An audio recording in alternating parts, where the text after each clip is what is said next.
নমস্কার বন্ধুরা, আজকে নিয়ে এসেছি আপনাদের জন্য একটা সুন্দর গল্প। বাংলার গড়বেতা নামক জায়গায় ভগবান শ্রীকৃষ্ণের একটা মন্দির খুব জনপ্রিয়। নিয়মিত বহু মানুষ দর্শন করতে সেখানে যায়। একজন শ্রীকৃষ্ণের ভক্ত ৩১ দিনের জন্য প্রার্থনা করে, এই আশাতে যে তার পায়ের ব্যথা নিরাময় হয়ে যাবে।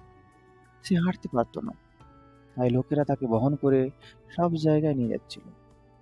সে খুব ধনী ব্যক্তি, তাই সে কয়েকজন ব্যক্তিকে ভাড়া করেছিল তাকে মন্দির প্রাঙ্গণ ঘুরিয়ে নিয়ে যাবে। প্রত্যহ সকালে স্নান করার জন্য মন্দিরের পুকুরে নিয়ে আসা। এইভাবে তার প্রার্থনার ৩০ দিন সম্পূর্ণ হয়ে যাওয়ার পরেও তার অবস্থার উন্নতি হয়নি, যদিও সে তার আন্তরিক প্রার্থনা ও ভক্তি ভরে ভগবানকে ডেকেছিল। অন্যদিকে শ্রীকৃষ্ণের আরেক ভক্ত ছিল খুবই দরিদ্র এবং অত্যন্ত ভক্তির সাথে ওই মন্দিরে ভগবানের প্রার্থনা করেছে যাতে তার মেয়ের বিয়ে সম্পন্ন করতে পারে। মেয়ের বিয়ের জন্য পাত্র ঠিক হয়ে গেছে এবং বাগদান হয়ে গেছে, কিন্তু ওই ভক্তের মেয়ের বিয়ে দেওয়া এবং সোনার গহনা কেনার মতো অর্থ ছিল না। ওই দরিদ্র ভক্তের স্বপ্নে ভগবান দেখা দেন এবং নির্দেশ দেন যে সে যেন পরের দিন সকালে মন্দিরের পুকুরের পাড়ে যায় একটা ছোট্ট ব্যাগ দেখতে পাবে। সে যেন ওই ব্যাগটা ওখান থেকে নিয়ে চলে যায় এবং পিছনে না দেখে। পরের দিন ছিল ধনী ব্যক্তির ৩০তম দিন। যদিও তার অসুস্থতার নিরাময় হয়নি, তবুও একটা ছোট্ট ব্যাগে কিছু সোনার গহনা এনেছিল শ্রীকৃষ্ণকে উৎসর্গ করবে বলে। সে মন্দিরের পুকুর পাড়ে রেখে স্নান করতে চলে যায়।